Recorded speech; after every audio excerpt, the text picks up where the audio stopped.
Welcome to Bike and Car Extraction, where legends are not just remembered, they're brought back to life. Today, we take you on a ride through history, into the heart of India's first high-performance motorcycle, the Yamaha Rajdoot 350.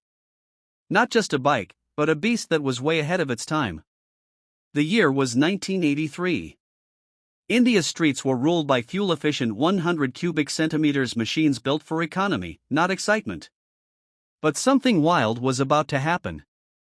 Escorts Group, in collaboration with Yamaha, brought the RD350B to India, rebadged as the Rajdoot 350. It was unlike anything Indian riders had ever seen. This motorcycle featured a 347 cubic centimeters, air-cooled, two-stroke, parallel twin engine, a configuration that made it a fire-breathing monster by Indian standards. With 30.5 brake horsepower in the high-torque version, it could go from 0 to 60 km per hour in under 4 seconds, and had a top speed of over 140 km per hour. The Rajdoot 350 instantly changed the perception of what a motorcycle could be in India. Under the tank, the Rajdoot 350 carried Japanese precision. It came with reed valve induction, a 6-speed gearbox, and twin expansion chambers that sang a high-pitched, raspy two-stroke symphony. Riders who twisted the throttle felt an instant surge of power. But the bike wasn't just about straight-line speed. It had a solid chassis, decent cornering ability, and an aggressive riding position that appealed to real enthusiasts. However, some components were toned down for India, like the front twin leading shoe drum brakes, instead of the disc brakes found in the international RD350.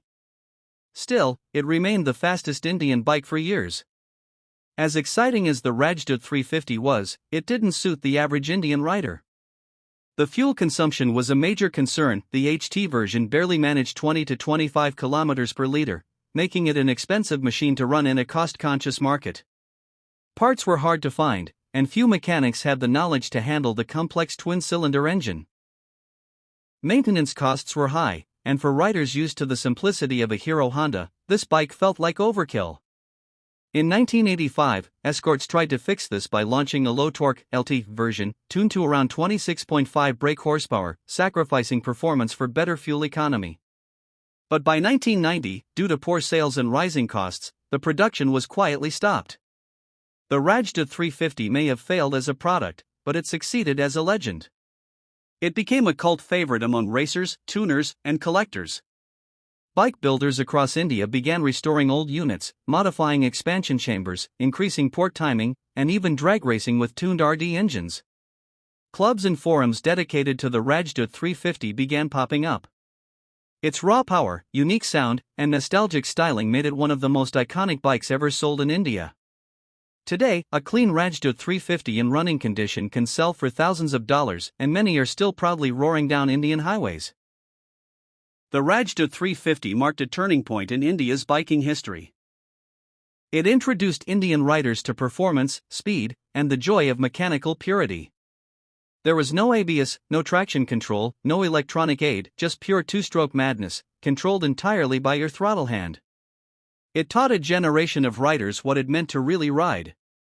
It pushed boundaries and opened doors for future performance machines in the Indian market.